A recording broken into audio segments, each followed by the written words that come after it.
Hello and welcome. Is that a good way to start? Yeah, that'll work. Welcome to Sunday's podcast. It is July 21st. You are here live at the lounge. We're in the members' lounge at the back of Cavalier Cigar Company on University. We've traded positions from Hideaway. I'm here with my good friends, David Levine in the middle there, and Alex Jester all the way down the end. Welcome, fellas. This is an interactive podcast, so we're going to sit here and chat for an hour, cover a few current events, maybe some business stuff, maybe some live stuff, but I want to remind you all that we are monitoring this on our phones. I, by the way, forgot to hit share on this, so if you all didn't hit share... I already took care of it. No, we already took care of it. Okay, but we are monitoring... Sharing is caring, Sam. So I hear. Yeah. But if you've got any comments, if you've got any suggestions, toss them in there. We'll get to them, I promise. So, fellas, how was your week? Good. Busy. Yeah, Busy? Alex has had a much busier week than I have. I've got to share this podcast out. Give me a second. Alex had a much busier week than I have. Yeah. You go first. So last weekend, drove all the way back from California with a trailer in tow and the girlfriend riding shotgun in the car, and got everything moved back and been trying to unpack and get things unloaded. So it's been kind of busy, and then just work. And it's odd because I feel like I've been at the grind for real estate for a while now, but honestly, it's only been an honest couple weeks. What, 2 weeks? Yeah. It's been Just- like 2 weeks. Yeah, 2 or 3 weeks. I mean, it just feels so much longer, but the actual time of actually doing stuff has only been about 2 weeks. So. But what are 2 weeks? Yeah. Yeah. I've got to say how impressed I am still. I mean, it seems like every week I'm saying how impressed I am with how hard Alex is working, but I think that he's going to be extremely successful in this niche. I mean, the funnel's filling up. He's already had his first no's. He's already got his first rejections out of the way, and that's like one of the biggest parts of the business is learning how to manage those rejections and move to the next and move to the next and keep that pipeline filled up. And he's doing a great job. So no complaints there. I've just been running around all week. It seems like everything's needed fixing this week. There's been leak after leak after leak, and it's been a very productive week. We moved a couple of major players a little bit further down the road again in Midtown, and that's commercial real estate. For those of you that don't know, I'm helping with the sales, marketing, and leasing of the College Station's downtown district. This whole Midtown development going on, and obviously commercial real estate's quite lucrative, but I was not prepared for the pedestrian kind of speed that it moves. It's very, very much more methodical, very much more thorough, much more data driven. Whereas you can sell a house on emotion like that. The commercial it takes a lot longer. So that's led to some interesting adjustments at work in the business, in the cash flow model of the business. And it's actually led to me leaning a little bit more on the residential company and on Texas Media Foundry, and putting all the effort into marketing Texas Media Foundry and bringing in new clients for those guys, because it will cash flow the commercial real estate side of things I'm doing while that bites. And we've got 12 things in the funnel for Midtown, but I don't have 12 things closed, so I got to keep working. I would think that, just from the small amount of time of experience between the two of them, or even like hearing and seeing you do things around the office, that commercial and residential are just so far on opposite ends of the spectrum that they're not even related. Completely. And you don't realize that going into it. I mean, I had commercial experience from oil and gas, so it wasn't such a huge stretch for me to make that leap. But when I'm dealing with, there's probably seasoned commercial realtors that are, would shake their heads at me because I've got so little experience. But then with the experience I've got, when I'm dealing with a regular agent, the gulf is just, the terms are different, the vocabulary is different, the contracts are different, the time frames are different. And, really I feel my calling moving more and more towards commercial. And it's such a shame because I put, all this sweat and blood and everything into living College Station, which isn't going anywhere. But I've had to actively step out of Living College Station to focus on commercial and hand Living College Station off to my team, and it's still like, oh, do I trust them? And yes, I do. I do trust them, but boy, coming from, this is my baby. I built that. That's mine. That's a difficult transition to go from working inside of the business every day to just working on the operations of the business and making sure the business is doing what it's supposed to do. And you guys work, but Alex and the rest of the guys work actually in the business daily, and I'm just there kind of guiding it, and it's very emotional losing that intimate connection, because I don't deal really with residential clients at all. That brings up something that's very difficult for any business owner, business manager, anybody that's been in any kind of scaling operation. Is one, how do you transition from being an operator to an owner in one aspect of the business, and what metrics do you watch? That's been one of the things I've been focusing on the last week. Is you can bury yourself in the minutia so easy. What metrics do you watch? What key performance indicators are you watching that says my business is healthy or my business is not healthy? Man, I don't know. I mean, I use a lot of whiteboards. Well, we've got 3 or 4 whiteboards up at the office now. I scribble a lot on whiteboards. Well, but that's how you monitor. But what measurement tells you that your pipeline is being sufficiently filled? Is it listings? Is it appointments? Is it, what are you using to say that you're saying that Living College Station is doing really great? Well, is that because everybody's pounding the phones?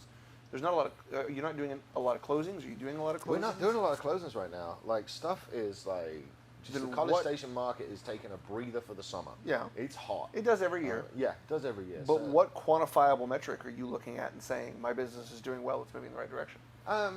You've got to Or is it a gut feeling? Well, no, you've got to take it with a pinch of salt, though, right? There's a very old saying in real estate that the agent that lists is the agent that lasts, right? So from listings in real estate generate leads, right? Because people will call on the sign. So we put a lot of our focus on generating listings. Now, we do have buyer side funnels as well. We've got some lender partnerships that bring in buyer leads that, again, Alex and Nika have stepped up, and those guys are running the buyer side leads. But my core business isn't focused on buyer side. My core is focused on selling and then using the guys from the Media Foundry to really make the houses pop. Right. And that causes, it's like a very, very small, very slow, very painful little snowball. And if you work with a buyer, you get the opportunity to sell them a property, and you may get the opportunity to sell their home if they're selling one. A lot of the first-time buyers in the market are coming out of rentals, so there's no opportunity there to do that double end where you're selling their home and helping them buy another. However, when you work with sellers, you've got the opportunity to help them buy their new home. Plus, you've got the opportunity to market their home, which increases your brand awareness. Plus, you get every single call that comes in on that home is a potential buyer-side client that you can work with as well. So by spending the same amount of advertising dollar to attract sellers or to attract buyers, we generally generate, it's almost 3 to 1 in revenue from the seller side than we do from working the buyer side. But is your buyer side a tighter cycle? Are people? Yes. People are much deeper in the funnel when they contact a realtor on the buyer side. Typically, it depends. I mean, if we get a call about a house and say, "Hey, I'd like to buy this house," then yes. Sure. Now, the way we generate buyer leads, which is in conjunction with a mortgage company and people applying for loans and stuff, they can often be anywhere from minimum of 90 days out. But when they come to us, we start working with them as they're getting their stuff together, and then when they come, they walk over to us and they sign the docs to work with us. They're already approved for a loan. So you get as a realtor, you get a lot of people looking at stuff that really have no business looking at it. But how do you control the conversation point and say, well, if you're not qualified for it, I'm not going to show you these houses. Well, you have to qualify the potential. You have to find a balance is what Yeah. you have to do. Yeah, that's not easy. Circling back, what we were talking about is what, as you transition more and more away from the residential side and you transition into, managing from arm's reach, what are you going to look at, or what do you need to create for yourself that tells you the health? Is it purely based on listings, or is it based on activity within listings? It's a little of all of it, and to be honest, I haven't dialed that in. Right now, between commercial and residential and leasing and everything else, I think we've got 15 or 16 listings. which is pretty healthy. I mean, as far as the entire Remax group goes, that's a solid percentage of what Remax's business is over there. So I'm not at all worried about our potential to bring in listings, and they keep slowly just ticking up and keep coming in, and we're doing the expired listings route, the for sale by owner route, and you know, with Alex learning and with Megan being super busy, I haven't turned on the seller side lead funnel in months. So as these guys, especially as Alex starts to hit his stride, you know, I don't mind feeding those seller leads over. The problem is, you know, a lead may cost us $15 to generate, but a serious ready to sell lead, it generally costs between $500 and $600 to get to the one that's ready to go. Mm-hmm. And you know, if you've got guys that, through not a slight against you at all, but if you've got guys that are somewhat inexperienced in closing those, then that's a lot of money to push down that funnel. So what we're doing is we're getting those no's out of the way, and we're getting to learn the scripts and learn the conversations and learn the closes on the for sale by owners, which are very, you know, easy to get a hold of, and they're keen to talk about their houses. And you know, one statistic that a lot of people fail to bear in mind is it's 92% of for sale by owners end up selling using a realtor. Yeah. It's not easy to sell houses, believe it or not. You know, you've always got the guy that says, yeah, we didn't use a realtor, I just put it on the market and it sold in a week. You've always got the one guy with the wild hair story. That 8% it does work for. But the majority of people that try to sell houses themselves really don't understand just how complicated it is. You know, there's a big push in outside of the industry, from what I'm seeing, being an outsider, of, you know, why do realtors still have to exist? Why do selling agents and buying agents? And what people fail to realize is the complexity. You know, it's really easy to look at it on the surface and say, well, I put my house on the internet and somebody says I want it, and that person brings their loan officer to me and they buy it. Yeah. Well, but the people that, a transaction that most people only do a couple times in their lives, you know, it's in my industry. You know, y'all handle the single largest purchase most people will ever make in their life. You have the second I handle one. the second largest. Now, mine's more frequent. Right. You know, the average cycle is moving from 3 to 3.5 years right now. That's how fast the cycle is for somebody? The average trade cycle is moving from, it used to be 36 months. It's moving closer to 42 to 43 right now. It's gotten longer because of how the notes are being turned out as well. Cars have gotten more expensive. Now, it's because they've come with more equipment. Yeah, but you can't compare a Cavalier from 1995 to whatever Chevy's base model is right now. Sure. I mean, they're just the worlds apart. Well, you know, entry-level models haven't gotten that much more expensive, but people's tastes have. That's you true. know, if you look at 2009 Malibu, since we're using Chevy as an example, that might have had an entry price somewhere between $15,000 and $16,000 for like the base model. And base model then is still going to have air conditioning, power windows, power locks, that kind of stuff. What you're seeing today is the base models of those cars are 18 to 21 grand. They're not significantly more expensive. I mean, it's 20%, 20 to 25%. But with incentives and stuff, you're getting them down into the $17,000 to $18,000 range. They're not that much more expensive, but people look at those, and the current culture is, I don't want a base model. Well, that's because if I get a base model, everyone on Facebook and Instagram is going to go, oh, he only got a base model. Right. You know? There's no flex available. And I can't tell you, you know, when Sam and I were doing automotive stuff together, people would come in and say, I want to buy a car. Well, you can show them what they can afford, but it may not be what they want. Oh, that's the truth. And what tends to happen is the first dealer they go to that tries to educate them and not sell them won't sell them a car. The second or third dealer is the one that's going to get that sale. And so there's a really difficult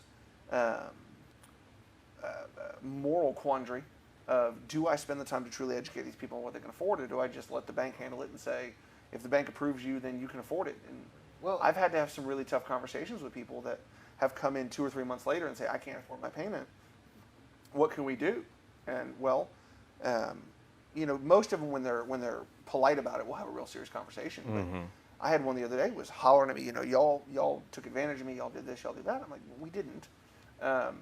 You picked out the vehicle. You submitted your information. A bank qualified you based on federal regulations to say that it is affordable within your budget. The issue is not your car payment; it's how you spend the rest of your money. There you go. Yeah. You know, it's the rest of your lifestyle. It's not that you can't afford your car payment. Well, that's kind of what's somebody was happening upset in at real you that estate. they couldn't afford their car payment? Yes. They said that we took advantage of them by selling them a more expensive car than they needed. And I'm like, well, you bought a mid-level car, and looking at the history here, and it's one of the reasons we have CRMs when we keep records, you looked at a baser model that was less expensive, and you decided you didn't want it. Mm-hmm. So you made the decision to go to the higher-end model. You put yourself in a payment that you agreed to and you signed documents on. I can't control that. Why is that, though? I mean, is it because of social pressures? Well, some of it's social pressures, and some of it's, people, it's a generational thing. I've always gotten what I want. Well, one thing we're starting to come across in real estate now is longer times on market for bigger and more expensive houses. And especially houses that were built in the 90s to early 2000s that are starting to age through that first or even second remodel cycle. I would like a house that's little, that's got enough room for me and my family to do what we need to do, and that's it. As somebody that's, knocking on for 40 now, if I start looking at buying another house, I'm not looking at a 5,000 square foot home on the country club. That's not what I want. No. I want a cabin in the woods. Well, people change. They go. Millennials. But you've gone in the real estate industry like we ruined Applebee's. You go through cycles and because stuff. It's not what we want. People try to keep up with the Joneses and things like that too. And the Joneses are broke, dude. The Joneses have a great Instagram story. It's becoming very and their Facebook and Instagram would tell you otherwise.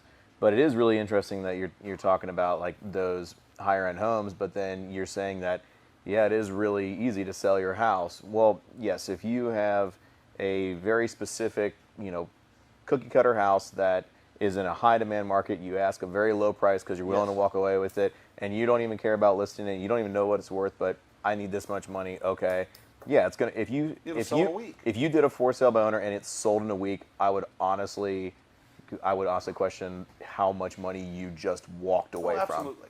Like because if you sell it that quickly, that's really interesting. Yeah. That's when it goes it's into probably undervalued. That's when it goes into like the house that I live in. I intentionally live in a small house. I'm never there. Well, we have a question or a shout out here, Kevin. And first off, Kevin, sorry mate, I wasn't watching the Open. Apparently Shane Lowry won some Open golf tournament. I think Kevin's a huge golf fan. I was very jealous of the fact that you got to drink Guinness all afternoon, Kevin. I will hold that against you. But he says single-handedly the worst experience in life is buying a car. And I'm if I wasn't and didn't have the industry experience I have, I would be inclined to believe him. I've been to car dealerships where I've wanted to remove my skin afterwards in the shower and just scrub the inside. Well, but and here's the thing: he wants to know why isn't the price? Well, I mean, sure it is, but so nobody wants to pay it. Well, stop trying to haggle. Just pay the price on the window. It's not that at all. Let's look at dealer groups that have gone to one price models. AutoNation is a great example. AutoNation went to a one price CarMax style model on new cars, and what happened was their sales went down. What they found was, as much as people bemoan the negotiation process, they don't truly feel like they got a deal unless they've gotten something. Right, unless you got something off or something added in for free, or because it's been so ingrained that that's how it works. Mm-hmm. I promise you, we don't like the process either. Kevin makes a comment. He says, "Sell people what they can afford if it frustrates you." The thing is, Kevin, what people can afford and what they want are two separate things. Well, hold on.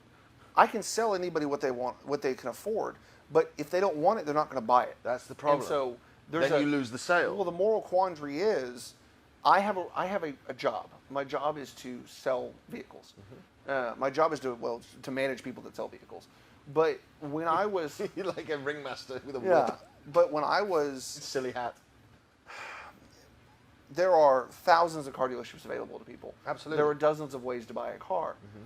But what we find is, and we do a lot of discussion on this and research on this and industry articles and studies, that every major manufacturer, look at Saturn. Saturn's a great example. Right.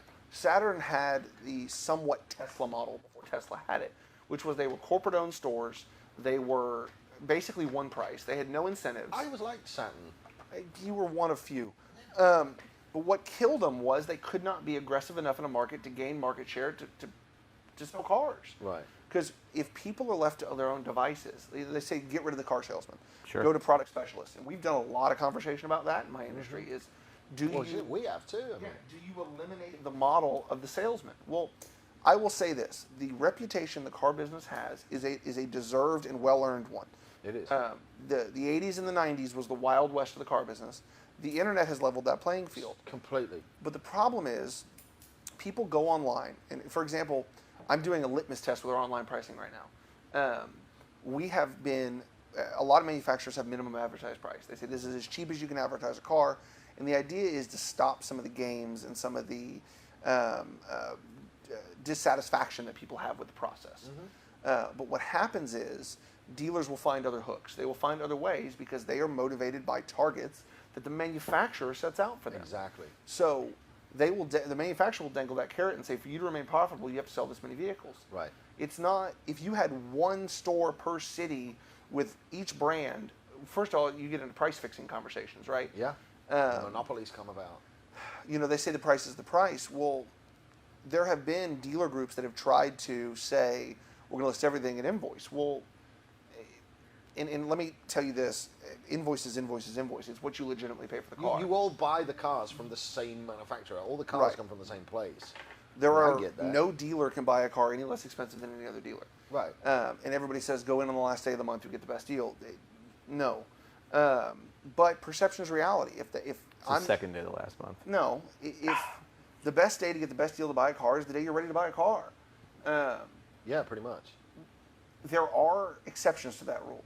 If you have a dealer that is one unit away from a major goal with a manufacturer, and you happen to be the guy that walks in that's on the right model at the right time, sure, you might and it almost is the end of the month. Yeah, I mean, you might get a slightly better deal than you would any other day of the month, but man, that's such a 0.1% of 1% kind of thing. Mm-hmm. Yeah, but what is your profit margin as a dealer? It's not but 1 to 2%. It's a tiny profit margin. Everybody seems to think that dealers make a massive amount of money. Well, there's dealers a reason. Dealerships are a profitable endeavor. However, the cost to operate them, the cost to insure them, the cost to maintain them, the cost to build them is huge. The actual profit margin, I think nationally, front-end gross profit, which is the profit made on the car, is hovering right around like $1,200 to $1,800. Mm-hmm. That's with an average transaction price in the mid-20s. Right. That's crappy margins. That's not much, dude. When that's people, I'm like, go ask Samsung what they make on a TV. Go ask HEB what they make on a loaf of bread. Well, like 300%. Sure. And it's go look at. You talked about how $500,000 and $600,000 houses don't move as quickly, and how commercial moves slower. Yeah. Well, the higher the value on the vehicle goes, the more synonymous that becomes. Absolutely. Because the emotion tends to go away from the transaction, and it becomes a business decision. Mm-hmm. You look at bid boards. Right. When a city, let's say the city of College Station wants to buy 20 police cars, Mm-hmm. they have a municipal bid board, and they'll go to 5 dealers and say, this is what we want to buy. Put your best price on paper. And a lot of dealers just won't get involved. Mm-hmm. We had the opportunity when I was with a previous Ford dealership to bid like 125 vehicles for a municipality, and we had a lot of conversations about it. And the average profit margin on that is dollars, because it's literally a race to the bottom with fleet. It wasn't worth 125 cars at $20,000 a piece or $30,000 a piece. The millions of dollars in outlay. Yeah, you're tying that up on a net 180 or some shit. Yeah, and that's the other problem is municipalities pay on net 180 or net 90 or net 120. It's not worth it. We have any more questions? I don't have the. Eric and Kevin are fighting, and I love it. It's great. Okay. I love the interaction in the chat thread. I'm reading along on it. Real quick, you're going back to the house that sits on the market that is $500,000, but when you go back to the whole entire, let's just get rid of all the salespeople and make it a flat thing where everybody gets a valuation of their house, whatever the local appraiser is, and that's what it lists at. The second you're able to start introducing a salesperson into there that's going to market somebody's house, because not everybody's on the same time limit, not everybody has the same freedom to do that. You don't just stick it on the internet and it sells. Right. And that's one thing with for sale by owners. You'll see 6 or 8 or 10 crappy little iPhone pictures, and that's it. Well, that's circling back on the salespeople thing, circling back to industry stigma. We've talked about this on the podcast before, where when you tell someone you're doing real estate, they say, "Oh my God, what happened?" What happened? Yeah. When I tell somebody I'm in the car business, they like hide their wallet and think I'm trying to fuck them. But there's 3 standard stories, and I'm curious to see what they are in real estate. But when people find out what I do, there's 3 standard stories. You're either going to hear about what a great deal they got, how much they hate or got screwed by a car dealer, or what a great deal their friend got. Yeah, I generally hear. I don't care. I generally hear, if it's negative feedback, it's like, I sold my own house, or we could, I don't know why I'd pay, 6% to you to sell a house, or, it's not worth that to you. And what they don't realize is, It's not, you don't we get the net. 6%. So by the time the money gets to us on the 6% split. So you've got a realtor that represents the buyer side, and then a realtor that represents the seller side. And generally, as tradition, the 6% is borne by the seller, because that's where the activity is. That's where the investment has to come. We'll spend anywhere from $1,500 to $5,000 and up, depending on the value of the property. But most houses, we're spending, I would say, about $2,200 to $3,000 average in marketing on that house for you, right? That's money you don't have to come up with. You get the marketing, you get the video, the experience, pictures, the internet, and you get the legal experience that we've all got, and you get the transactional experience we've all got, right? So I'm doing that for 3%. Okay, so now on a $200,000 house, that's all of a sudden that's $6,000, right? Even though you see a $12,000 bill, right? My company's gross of that is $6,000, and then I've got to take out my operating costs, and then I've got to take out all the money I actually spent marketing your home. So it's really, it's not as lucrative as a lot of people think. There's a lot of work goes into selling a house. You look at the realtor commission. I had to pay that realtor $12,000. He didn't do shit. He didn't do this. He didn't do that. And in reality, the realtor might have made maybe $3,000. So yeah, you don't sell 5 houses and you're set for the year. no, Yeah. Right. No. I mean, there's guys that deal in $1 million plus listings if they're in New York or they're LA or something like well, that. I mean, but we've got. Well, then that's the exception, not the they'll rule. take cuts on percentages, Yeah. and they'll work out other things where they just get a flat fee. I mean, there's things where somebody has a X dollar house and they go, I will give you as a commission this much money. And then the realtor goes, okay. Or are you willing no. to do it or no? Yeah. Exactly. In that case, that might work. But, in a run-of-the-mill. But that can, and this is where some of the ethics come in, that can affect if you're there are some unscrupulous agents that if they are the representative of the buyer side and they look at the house and the house is saying flat fee or 1% or 2%, Right. they may not show that house to their client even if it's a perfect house.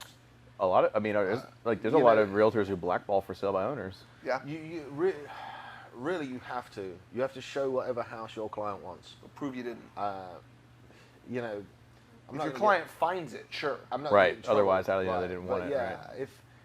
if something's listed on the MLS and I look and it's only paying 1%, first off, I'm going to want to know why. Mm-hmm. But second off, I'll show it.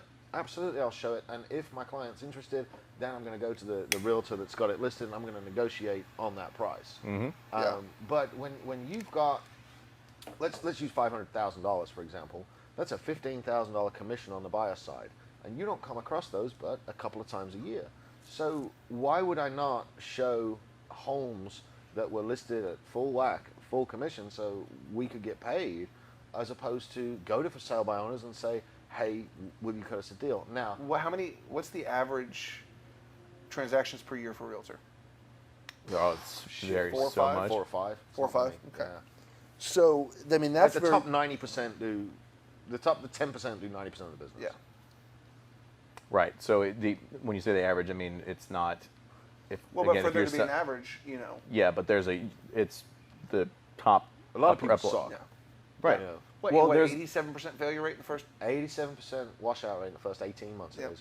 But then there's other people too that they don't see the benefit. Like you saw me the other day, and I got an old school typewriter, and I'm like Yeah. typing out like thank you cards. cards. And I mean, you were saying I did get some no's from people, but they were what I would consider even a soft no, where Yeah. they said, hey, we're trying to force sale by owner. My really good friend is a realtor. He works for this realty company. If we go with somebody, it will be him. And I'm like, understandable. But you still send a thank you note. You still follow up with them, and you tell them if they need help on the buyer side, or you tell them if you have a friend in the future. And I guarantee you, there will start to be some referrals. It's about being proactive, and it's Right. about keeping yourself in the space and keeping yourself top of mind. Correct. And that's one of the reasons we do so much of the Living College Station stuff and the Finally Friday stuff. We put out so much other content that that is sort of real estate related, but it's more community related.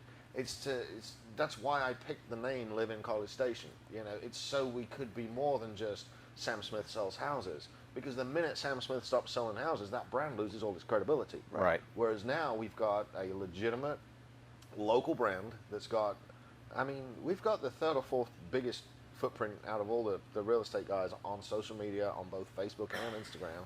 And unfortunately, that's where people shop. And it's good, unique. It's good, unique content too. It's good content. Yeah. So that brings me to the Texas Media Foundry and to why we've got no guest again this week.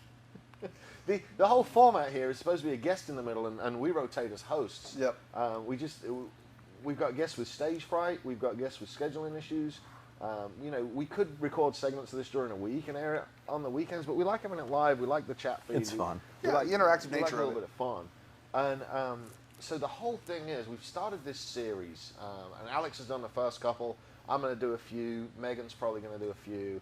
And we started this series called Finally Friday, where we go out into the community, we pick a business to work with, and then we take the cameras out there, we film them, we interview them a little bit about their business, and we post it on our social media because it gives us content, but they share it to their social media, so it exposes us and our brand to their audience, right? So it's a real symbiotic thing, and the whole trifecta of this is you do the interviews one day, we do a podcast on the Sunday, and then maybe on the Tuesday, we'll have a prize drawing for something that they're giving away in the interviews. So it takes the local business owner, and we not only get to interview them and learn a bunch about their business and publicize their business for them, but you know, it takes them and puts them in the spotlight, and it just makes it about living in College Station as opposed to here's 5 tips for selling your home. Because you've all seen the newsletters, you've all read the 5 tips for selling your home. You Right. know to put flowers in the flower bed. Come on, I don't need to tell you that. So we're trying to make it a little bit more than just a real estate company, like actually something that goes back and is a part of the community. And you're also starting, like, going back to the whole thing with podcasts and reaching out to people and starting to be more inclusive, but just starting to get a good reputation where people talk about it, or where something is brought up in a random conversation. You know, if you give somebody something, or you know, they get a thank you card in the mail and they're like, oh, it's nice, and they remember it, or they'll bring it up. But the Live in College Station thing, somebody else will be like, hey, I saw you on this. Don't you do real estate too? Yeah. And it's, but I mean, there's already this little small sphere of influence that's growing from those Finally Fridays.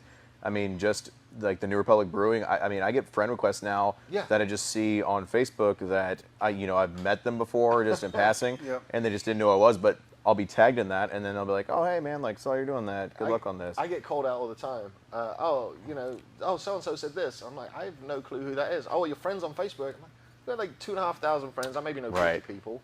Yeah. But I take the time to talk to everybody, and part of being in real estate is being that social butterfly and jumping around and having... Being at the events, being seen. Yeah. I've been a bit lax on events recently. There's only so many ribbon cuttings you can go to. It's true. I've been a bit lax on that. I do like to get out to them, but we should get a big pair of scissors. Do we have one? We should get or a sword. We have a large spoon. Chainsaw. No, we should get like a samurai sword. I wonder where we can find it. Yes, I do. I always wanted one. It was a nice one. Let me get this straight. You have a samurai sword, and you just finally found a way to bring it up, and like now I have a use for it. Okay. Yes, we can take it to Chamber of Commerce ribbon cutting. Let's talk about your experience with sharp things you bought on the internet. No, let's not. I still have the scar. Yeah, this guy buys a tactical tomahawk. Let's get the whole story straight. I was watching a documentary on a History Channel about the usefulness of the tomahawk as a weapon and as a tool through the ages. There may have been chemical influence. There was no chemical influence. I always wanted a tomahawk. I always wanted one. He shows up to the office Monday morning or Tuesday morning. It was with great. A tactical tomahawk. It was great. It's absolutely great. Jacking around with it, and I turn around for 2 seconds, and he's bleeding. And how sharp was his tomahawk? Like sharp enough. Capital F sharp. Yeah. We're allowed to swear once in the podcast. It was fucking sharp. Like a razor on the end of it. Wow. Yeah. Like, you That's wouldn't impressive. want to cut wood with it. It slips in his hand, and the end of it catches I've got him the right scar here. Slipped right down my thumb. It went right. Look, the scar's right there. Cut right to the bone on my thumb. This was after you were throwing it into the fence, if I recall correctly. It stuck. Like every time. Fence. The metal fence. It would go straight in. It's and sharp. stick. It'll do that. It was legit, man. Yeah. It also went in and stuck in his hand. Well, I got to bring it on the. So Sam's not going to be cutting this ribbon anytime not with anymore. my tomahawk. No. But axe throwing's become a thing. I've been to a couple of events. I've now, watched and so there's many videos of there's portable axe throwing people. things. That coming just around. sounds like a liability Yeah, nightmare. they're all drinking, and all It right, you got to slipped. stand behind the line. This girl slipped and it went over the top of it, it, Have you seen the one where it bounced and comes off back the at ground. guy? Yeah.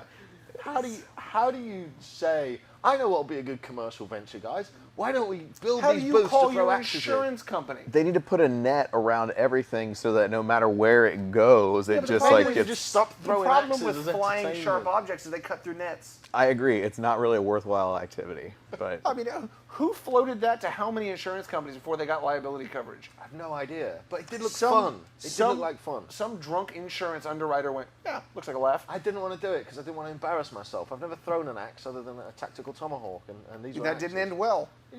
I was sitting at my desk when it slipped in my hand. I like how you throwing keep one- saying tactical tomahawk I know. and why you can't just say tomahawk It came with a anymore. sheath. Oh, it came Okay. with oh, it's got its own sheath, yeah. Like a belt mount. I would have Oh, yeah. wore like an archer tactile neck, like Yeah. the turtleneck. He'd probably cut off a nipple. That's right. Like, it would be I don't like terrible. wearing turtlenecks. I feel like I'm being strangled do by a too. weak midget. I like turtlenecks. I like classy.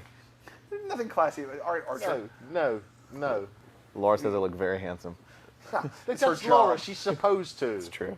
Yeah, The you know. psychologist girlfriend is supposed to tell you they look handsome while slowly influencing you that they're a bad idea. Yeah. Are you gonna keep wearing that? Is that a one-time thing? I just appreciate that. This little Kangol hat. No, I just appreciate that Jester's girlfriend's back in the States, so it's not like, oh yeah, I've got a girlfriend, but she goes to another school. You don't know her. Yeah, don't you know. guys Yeah, have never don't know. seen her before. Yeah. She's real. She goes to another school. You don't know her. Other side of town. I heard that way too many times in high school. You said it way too many times in high school. I didn't, dude. I was a loser with no goals, and everybody knew it. I couldn't get away with that shit. But, Band nerd over here. yeah, that's what I did. I played drums. That's what I. Yeah. Tried being the Jewish guy in a Christian high school. Yeah. No. Yeah. It was No. fun. No.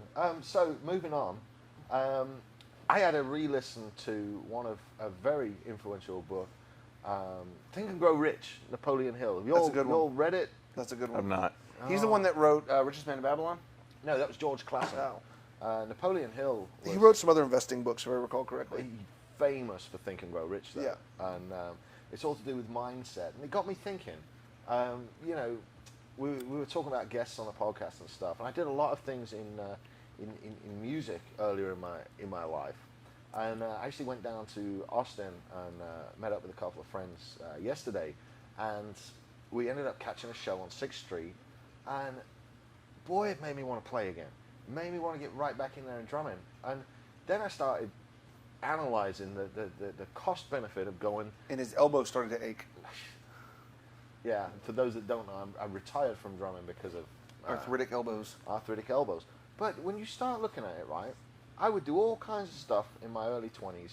Like, you would help load in, you would load out, you would carry Yeah. speakers, you would do all this stuff for like $20, right? Yeah, beer money. Why, in your early 20s, why is it a good idea to help your friend move house for beer and pizza? Well, why when you're 15 does $20 seem like the most money in the world?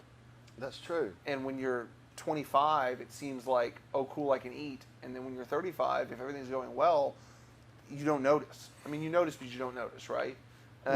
Well, it's also weird that the I would older not you move get, for beer and pizza anymore. the older you get, the money is really interesting of like what's worthwhile of your time. Because even if you have people who say are hard up for money, right now if somebody said I'm completely broke, there's a guy Gary Vaynerchuk who talks about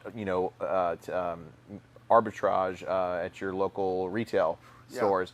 So right now, if you told somebody, hey, on Craigslist, somebody's got a table that's free, you could go over there right now, pick it up, list it on your Facebook page for $15 and go drop it off. And they'd be like, I don't want to do that. It's like, you have $0 though right now. It sounds like you could do it and you need to do it. But that's But loads of people do that. They go to Walmart and buy everything that's reduced to clear in the toy section. Sure. Take it back, upload it on Craigslist, I've eBay, done it. Amazon. I just think that there's a point at which you start to really appreciate and calculate the value of your time. Of your time. You know, That's for the me, thing. Sundays are a great example for me. Sundays are my one day off a week that I'm guaranteed, not completely guaranteed, but mostly guaranteed to not have to do work. Right. Because, thank the legislature, it is still illegal for us to be open on Sundays. If it was legal, you would be open. We'd I be know open. what you guys Uh, Hey, we're going to open July 4th.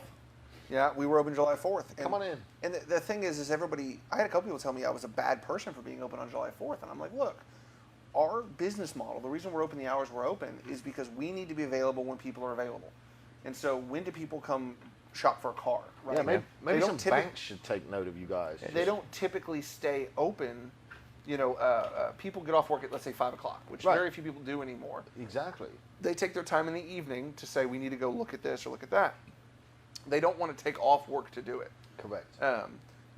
Circling back to people talking about their worst experiences buying a car, the process legitimately takes, if everything goes well, it's a 90 to 120 minute process. Right. It takes about 2 hours. Yeah. And I That's think that's if everything goes well. If I there's think no that's a speed bumps. reasonable amount of time to enter into a $30,000+ legal Right. transaction. Absolutely. Yeah. And that's what I never understood is it takes 30 days to buy a home sometimes for $200,000 or $300,000. But if you spend 70, you want it done in 15 minutes like it's Walmart. Yeah. Yeah. I've never understood that. I mean, There's multiple parties and things like that. Though with the housing transactions, you got the buyer and the seller, Sure. and then the banks, and then there's different kinds Well, of in this insurance. situation, you've got a buyer and a seller in the bank and insurance. yeah, he's right. I mean, Yeah, but now we've streamlined our process quite a bit more. it's all there. I mean, you don't Yeah. have to do it. You don't have to do a title search on a car because you've No. already done it. You already own But it. at the same time, let's say you brought your own financing, I'll deliver you a vehicle on a draft letter. Now, I hate when people bring their own financing. It's not because it's anything detrimental to me, but it's a cash flow pinch. And that's what people don't understand is when all the advice on the You mean if internet. they brought cash? What? If they brought cash? Fuck, I hate cash. I don't mind a cashier's check, but I've turned down cash before. Do you I remember don't- that one time? Are you talking about the Yeah, stripper? we were selling a car to a girl, Ugh. right? She was an entertainer. Lovely girl. She was a Dancer. grown-up entertainer, Yeah. and she had horrible credit, right? So she wanted to buy a $16,000 car, and the bank agreed to finance it with $9,000 down. And we thought we were just going Wow. to tell her, and she was just going to roll on out. Terrible credit. No, we told her. She's like, all right, well, yeah, okay. She comes back like a couple of hours later with $9,000, but it In wasn't, ones, fives, and tens and 20s, in a pillowcase. and I made him count it. I wore gloves. But you know, I felt bad handing it to the girl at the bank. I wanted to hand her a pair of rubber gloves. money's money. Fuck. Probably in your wallet right now. There's probably one of those Probably. that's floating Yeah. around town. If Well- a $1 bill has never made it into a thong, has the $1 bill even ever existed? I think it's great that the $100 bill has Ben Franklin on it with that very disapproving face. I know what you're about to do with this. No, I'm not going to go there on the podcast, but you know where I'm going. But the thing is with cash, what you were talking about is we aren't equipped to take $50,000 in $100 bills. One, I don't want the liability. Two, I don't have a safe large enough to legitimately protect. There is a scam that's floating around where people will come in and buy cars with large quantities of cash, and then tell their friends, and the store will get robbed that night for that cash. Really? Yeah. Yeah, it's not common, but it happens every couple of years, And- where 3 or 4 dealers are getting hit in a row. Start looking at But if somebody coincidence and comes in stuff. with It's 50 Right. grand cash, you've also got all that paperwork to fill out. Well, there's paperwork anyway. And my least favorite people in the world are the ones that come in and say, hey, how much can I put down and have you not fill out that IRS form? And I'm like, not even $1. Not now. Because you've asked the 'Cause question. you said it, yeah. The IRS form 8300, the currency reporting form. What people don't realize is when you pull that much money out of the bank, they fill it out anyway. Exactly. Now, is there there's a whole different train of conversation on whether or not there should be limits on how much currency one person can possess, which there are. But we're not going to go down that I don't know rabbit that trail. there should be. We're not going to go down that rabbit trail right now. But There's a limit. Oh yeah, there is a limit for how much currency you can possess on your person, and how much gold you can have, and how much silver you can Please have. tell On please your tell me. on your 'cause- person? Yeah, I what's, don't know about what's this. the currency I'd have limit? to look it up. I mean, it's a relatively high limit, but it's you can't have in your house $200,000 in cash legally. And it's to quote prevent money laundering and Well, illegal they're gonna transactions. They didn't mind their business. They're what going they to have to do. get past all these assault Yeah. rifles that Well, we've got. hold Yeah. on. Like I said, I don't want to go down that I don't that know. path. This is fascinating because I've never heard this stuff. What if I'm in Vegas and I win big and I carry it back to my hotel? Okay. The cash thing though for dealers is you don't.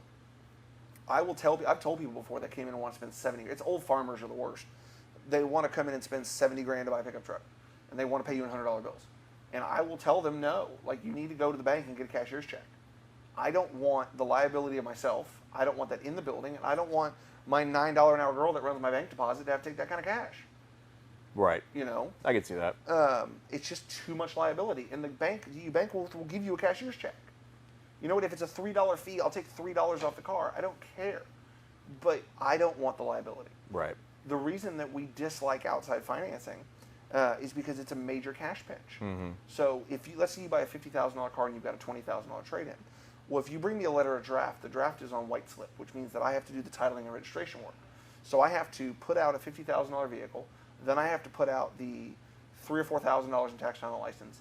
Then you have a payoff on your trade for $20,000. I could put $20,000 out there, and it could take me 30 to 45 days to be paid by your lender. So I've got $70,000, $70 to $75,000 on the road for a deal that might have made me $1,500. So you prefer the people who use your... Wait till the guy wrecks it, then it's your problem. Yeah. Then, Speaking from experience. Conversely, I have a lot of lenders to where if you buy a vehicle in the morning, I can scan and upload the paperwork and have the money in my account the next morning. So from a cash management standpoint, if you sell 10 cars in a day and they're all outside finance, you could be out $750,000 for 30 days. Well, if you do that for 30 days, now you're out, what, $21 million. That's a lot of math, dude. Nobody has, very few dealers have that kind of cash flow. Because they're not allowed to keep it at home, that's why. Right.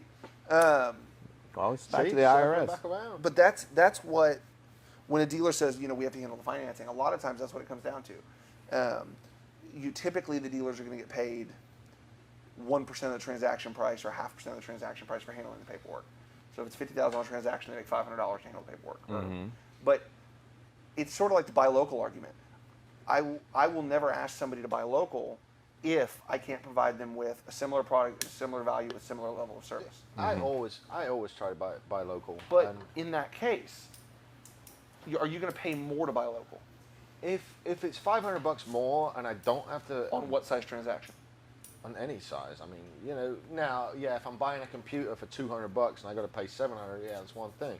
But let's say we're doing a $20,000 transaction, and I'd save $500 by driving to Houston. It's back to this time over energy. You also run a local business, right? So you see the value in it. I have some because it shocks me when people they'll go to 10 different dealers trying to save $100. I'm like, what are you doing? You just spent 20 hours saving $300. And that's when people bemoan the process. It's self-inflicted.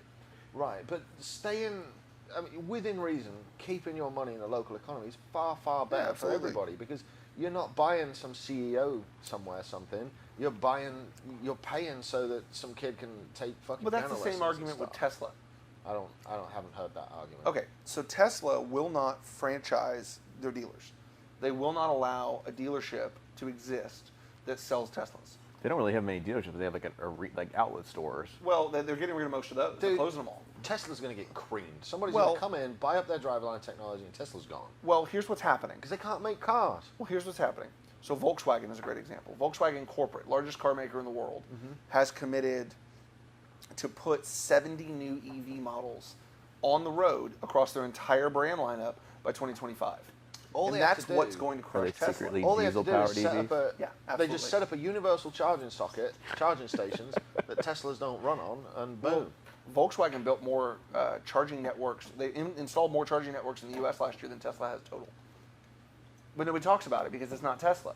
But Tesla's aversion to dealer franchising, they keep saying it's for customer service. But it's not. It's not. It's profit. Killing. Tesla's customer service is it's so killing the second-hand market. I can't get them serviced anywhere. I don't know if the service itself is actually horrendous. The timelines and the approach to it. If your Tesla breaks, what do? Turn it off and turn it back on again. That's all you can do. That's it. Well, that comes down to the Right to Repair Act. There's a guy on YouTube that's like starting this whole like Tesla shop. Yeah. Well, Tesla is trying to crush him. They're actively trying to say we're the only ones that can work on your car, and if you haven't worked on it anywhere else, because of the amount of telemetry they have in them, they know if you haven't worked on it anywhere else, we'll void your warranty.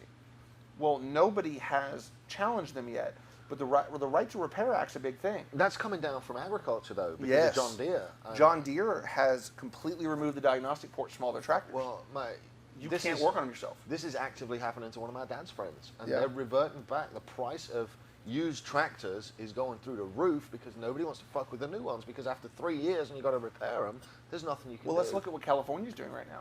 California issued Everything letters. Wrong? Well, California issued letters to owners of like the woman hole cover, the person hole cover, it's a real person hole, not a man maintenance hole. Tackling the big issues. Right. Well, yeah. So California passed a law, and they sent letters to owners of older diesel vehicles. So like 6.0s and 7.3s and said either you repower your vehicle with a current technology drivetrain, and it's only in commercial, with a current technology drivetrain that meets emissions, or we will not reissue your registration. I'd be going across the state line. Well, that's what's happening. Yeah, That's why there's such an exodus. There's a reason there's trailer loads of people busing it from California back to Texas. Well, it's also Yep. what's causing some of Texas's regulations to get so wonky, because these people are the ones that voted for these regulations and they don't like them when they get enacted. Now they come in. And they're not realizing that those regulations they voted for are what are causing their problems. Well, you know, when you look at the major cities that are struggling with homelessness, and man, you've got San Francisco, you've got Seattle. LA, you've got Seattle, Austin to a point. How's Austin, that possible? I mean- they have such heavy taxes. I was waiting for my friends last night, and I parked up, and I was paying at the meter, and a homeless woman approached me, and it's just like, "Hey, I'm pregnant," and I was like, "God damn, how do you get pregnant?" Well, but that was another. Austin recently made it legal to sleep for homeless people to sleep on the streets everywhere but City Hall. They made it legal. Made it legal. Yeah, where they're allowed to camp. Wherever Like they want. Their camp rule, yeah. Yeah, wherever they want. Yeah, but it makes me want to build buses and take shower units but down and help them it's out. but- becoming trendy Go to be for it. homeless. You look at San Jeez. Francisco. Look at Seattle and San Francisco. Well, that's I not. know, when I was That's in- not trendy. That's they can't afford the Well, rent. no, there's some of that is people are doing it by choice because there's a support network. So Well, when I was in Seattle the last There is. time, Go look. when I was in Seattle the last time, and I always heard they had a homeless problem. Until I saw it in person, it floored me. Yeah. You know, I grew up in Houston, and we had a homeless issue in Houston, but you know, you'd see a panhandle. It's one thing you don't see around Bryan College Station. But There's been a couple these last few weeks. There's been Yeah. a couple of them coming up, But in Seattle, I was sitting in traffic on one of the highways, and I look, and they have multi-tiered highways because their geography is so strange. Their topography is so odd that they stack highways. And you look up on the side of the highway, and there's 40-plus tents set up with trash piles and all this other stuff. that's the problem. It's not the homeless that's the problem. It's what the homeless generate and what they leave. You know, Well, it's the reason why there is. The problem is why they are homeless is Yeah. because of things that cause them to be homeless. Yeah. So like all the visits I went to California out there to visit the imaginary girlfriend. Yes. So all the time I was out there, I cannot tell you keep up the driving around that there an were expensive trip to keep up the so cruise. many more and more campers and these mobile homes and these pickup trucks with the campers built I'd into live them. in a van by the river. Yeah, for Her, sure. her rent for a 400 square foot apartment with a studio apartment with no garage or anything. She had a private parking area that she could go through a gate. $1,800 a month. That's ridiculous. 400 square foot, and they're sold out. They can't. Like there's so much, and Well, they're building I'd and probably doing live them in to a raise the van, rent. too. Are you familiar with who Wee Man is? Yeah. Yeah. Okay. So Wee Man lives in a van. By choice. I mean, he's little. It's a huge But van. he's for him. doing it. He's doing He's it like as this a, palatial estate. Yeah. He's doing This is it a as 5,000 square foot house. Yeah. He's doing it as a video project, though, isn't he? He's Well, doing it to as a blog point, project, but yeah. he bought a really expensive Mercedes Sprinter converted camper van. Nice. And he's like, man, he goes, I love it. I can go wherever I want. I park. I go to sleep. And I mean, he can sleep in a fucking sock drawer. But other than that, The cost of living. it's so outrageous. So, you know, it's almost like we've been conditioned for indentured servitude. Yeah, know? you Every- go to jobs you don't like to make money, to buy shit you don't need, to impress people you don't Well, know. it's not even that. It's the cost of living. I mean, you look at the average rent for a three-bedroom house here in town. We're pushing $1,600 to $1,800 a month now. Yeah. And you know, when you look at There's really nice places right over in Bryan, but people don't want to live over there. There's Oh, dude, I'll tell you what. I did not realize. I have a two-car garage, 3-bedroom, 3.5-bathroom townhome for $1,300 a month, and it is a nice area. It's quiet. It's clean. so even if we took $1,300 a month, Yeah. I mean, you're still looking at $20 an hour. That's a huge portion of your paycheck at $20 an hour. Yep. And you know, When you is get it this paid. the reason more and more people are choosing to Hence probably why I work so hard. choosing to have roommates and choosing not to buy houses. Yeah. You know, we're getting first-time home buyers now that are late 20s, early 30s, mid 30s even. Yeah. Moving up that. First-time home buyers, yeah. Because I'm- it's also hard. It's very hard to save. Yeah, even it if is even if difficult you have to a good amount, like a good credit score, it is very hard to save money. So, I don't know. Maybe there's a better way. Well, and there was an article I saw today. California's not doing it. I can tell you that. That's not the I California can way. absolutely well, tell you. Denver's that way too. My younger brother lives in Denver, and he's closing on a house Thursday. It's all the red states, right? Yeah, well, he's closing on a house Thursday, and it's a Sorry. it's a $650,000 house, and it's like 1,900 square feet, and it's not even in downtown. When he sent me some of the stuff he was looking, he lived in downtown in an apartment, 1-bedroom apartment. It was like $2,400 a month rent. But Denver's so cool, though.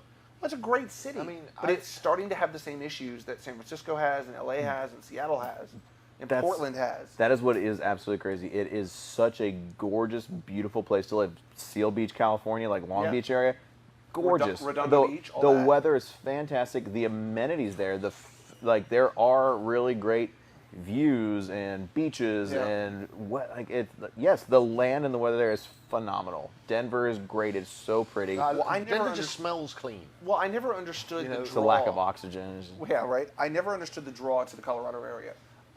2 years ago for New Year's, I went to Estes Park. Well, on the way to Estes Park, we stopped for breakfast it was either Boulder or one of the areas just north. I was there in Estes Park like 2 years ago for New Year's. Yeah. Or it might have been 3. It was 2 years ago. We were probably there at the same time. Wow. And we knew each other then, so that's the best part. I was at yesterday's. Yeah. But the thing that it was December 31st, we were having breakfast at this place on this little shopping mall in, I want to say it was Boulder. Light snowfall, mountains in the background. I was like, okay, I get it. Yeah. Like, this is gorgeous. Just even waking up and seeing the mountains, like, yeah. That's. I'd move up there in a heartbeat. I would too. But live in Denver until you got to pay the rent. Yeah, live in Denver was already taken. So. Yeah. Live in Denver. It'd be interesting if it's not, but right. It just I'd love to uproot and go to a young and vibrant Denver, and in the coffee shops downtown. I'd be sitting in there. I'd be the oldest guy in there by 10 years, and everybody's on a MacBook working and doing stuff, and it's very much more of the untethered kind of worker environment that's up there. Sure. The jobs they don't pin you to your desk from 8 to 5, and I like the way that goes. And again, then you get into how do you quantify labor? Are they doing the jobs they need to be doing, or are they playing Angry Birds or whatever the game is now? Well, I was offered a couple of jobs a few years ago in California, and on paper they looked fantastic, way better money. I mean, everything. And then I started doing the math on cost of living, and it was pay cut. I just did not realize, I'd lived in College Station most of my adult life, the really inexpensive cost of living here. I mean, it is. And people complain, they bemoan that it's going up, but it's not a bad part of the world, really. No, I really quite like living here. I do too. Live in College Station. And on that bombshell, ladies and gentlemen, it's time to wrap the podcast up for this week, Sunday, July 21st. I want to say a thank you again to David and Alex for being out there, but above all, a big thank you to Cavalier Cigar, who's letting us use their members' lounge here tonight, and also to the guys at Texas Media Foundry, who make us look way better than we look in real life. It's true. I do want to say, if you guys need video work, or if you're interested in being on the podcast, hit us up. I think we ran a promo video Friday, and we've got 4 responses from it for follow-ups to do. So nice. We are slowly filling the roster up, but there is a little bit of space. Media Foundry is going to be going out shooting videos for some new clients this week, so there'll be plenty of material coming up. But these guys they do a great job for us, and I'd really like them to become kind of the benchmark for digital media here in town. Mm-hmm. It'd be pretty nice. So on that bombshell, ladies and gentlemen, thank you so much for watching, and we will see you all next Sunday. Have a great week. Bye bye.